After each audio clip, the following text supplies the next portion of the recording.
Hello दोस्तों, myself Aman Second from medical student from the GMC. This video is basically for the NEET paper strategy. NEET का paper दोगे उस दिन क्या strategy होनी चाहिए, कैसे क्या फॉलो करना चाहिए, क्योंकि जो स्ट्रैटेजी है ना एक बहुत इंपॉर्टेंट रोल प्ले करता है आपके पेपर में, नीट पेपर में। क्योंकि आधे से ज़्यादा काम ना उस दिन के वो 3 घंटे और वो स्ट्रैटेजी ही डिसाइड करती है, मतलब आपका पेपर स्मूथ जाएगा कैसे जाने वाला है। तो स्ट्रैटेजी से देखो हमें कई फ़ायदा होते हैं, एक फ़ायदा तो नहीं होगा। देखो पहला स्ट्रैटेजी है, पेपर है ना 3 घंटे 15 मिनट, तो वो 3 घंटे में आपको कंप्लीट हो जाएगा और सिली मिस्टेक कम होने के बहुत कम चांस होंगे।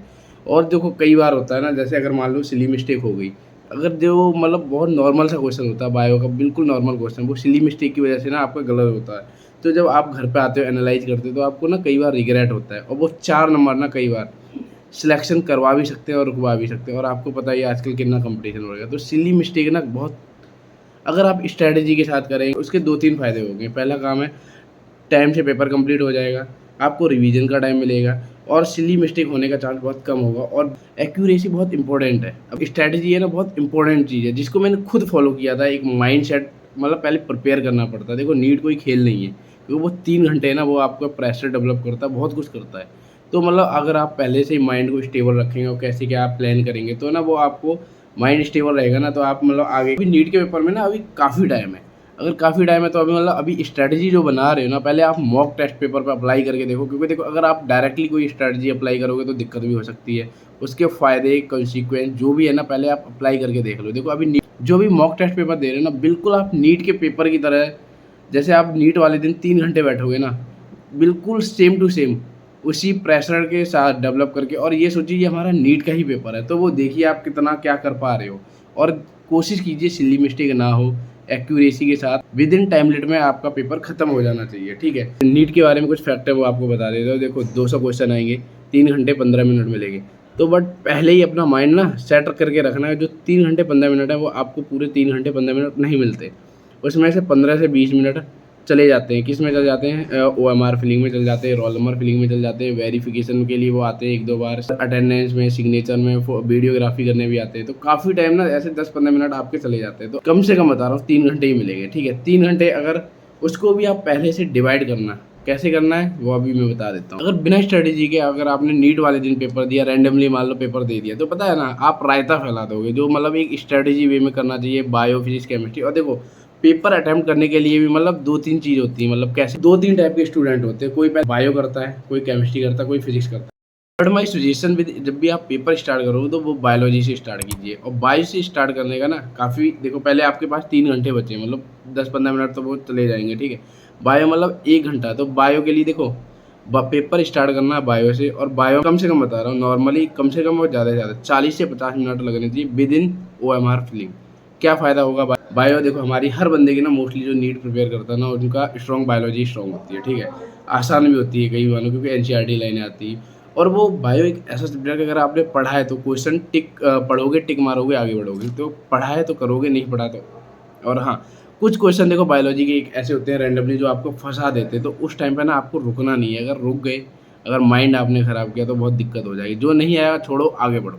और हर क्वेश्चन को 40-50 सेकंड देनी है, इससे ज़्यादा देनी ही नहीं है। कोशिश करें और कम लगे, क्योंकि आपको OMR भी भरनी है। ठीक है, और फिर जैसे आप क्वेश्चन अटेम्प्ट कर देते हो ना, फिर OMR कैसे फिलिंग करनी है, इसके ऊपर मैं अलग से एक वीडियो बना दूँगा। ठीक है, वो अगर चाहो तो बायोलॉजी के आपने पूरा कर लिया, फिर OMR भर सकते हो। केमिस्ट्री के लिए ना वो सिंपल फंडा है। अगर देखो आपने ऑर्गेनिक इनऑर्गेनिक अगर आपने पढ़ी हुई है ना, तो विद इन द 20 से 25 मिनट में आपकी ऑर्गेनिक इनऑर्गेनिक पूरी बिल्कुल बायोलॉजी की तरह, अगर आपने पढ़ा है तो टिक मारो आगे बढ़ो, पढ़ा है तो टिक मारो आगे बढ़ो, बिल्कुल 20 से 25 में ना मक्खन की तरह आपकी पूरी केमिस्ट्री हो जाएगी। फिर आते हैं न्यूमेरिकल। देखो न्यूमेरिकल आजकल देखो तुम्हारी किस्मत के ऊपर है। वो कई बार ना वो फॉर्मूला बैठा जाता है, जिसमें आप सिर्फ न्यूमेरिकल वैल्यू पुट करनी होती है, कट कट कट और आगे डायरेक्ट आंसर।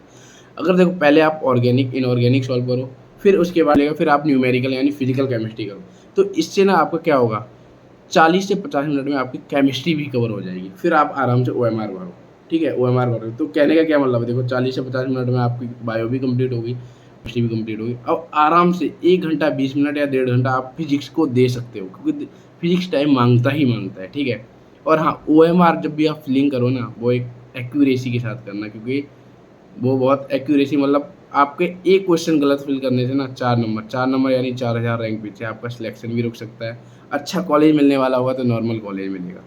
तो एक्यूरेसी के साथ भरना है। वैसे OMR का देखो अब फिजिक्स के लिए क्या करना है, देखो कई बार हम पहले क्वेश्चन से करते हैं, मान लो कई बार ना पहला क्वेश्चन फिजिक्स का हमें नहीं आता है, तो मतलब हमें ऐसा करना है ताकि हमारा प्रेशर डेवलप ना हो माइंड पर, और जी कोशिश करना अपने माइंड को स्टेबल रहे और बिल्कुल रिलैक्स रहे।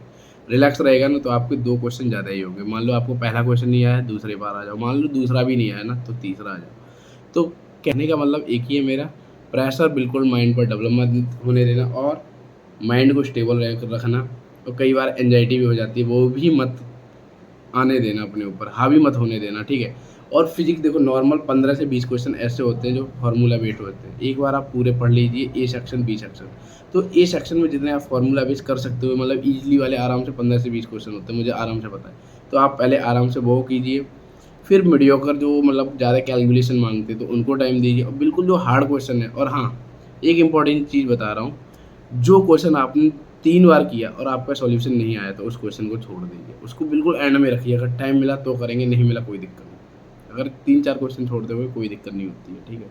बट अगर कोई क्वेश्चन 4 से 5 बार में भी नहीं हुआ तो मतलब उसको टाइम लास्ट में देना, अगर टाइम बचे तो देना, नहीं तो नहीं। क्योंकि उस 4 से 5 मिनट में ना आप 2 या 3 क्वेश्चन और अटेम्प्ट कर सकते हो, समझ रहे हो। और हाँ, एक चीज़ और, जो आप अभी मॉक टेस्ट पेपर दे रहे हो ना, प्लीज़ बोल रहा हूँ वो नीट के पेपर ही जैसे दीजिए, ताकि वो प्रेशर डेवलप हो, एंजाइटी भी हो, और अगर क्वेश्चन नहीं होता तो आप क्या एक्शन करेंगे और कितना प्रेशर झेल सकते हैं। तो मेरी बात समझ रहे हो। Thank you.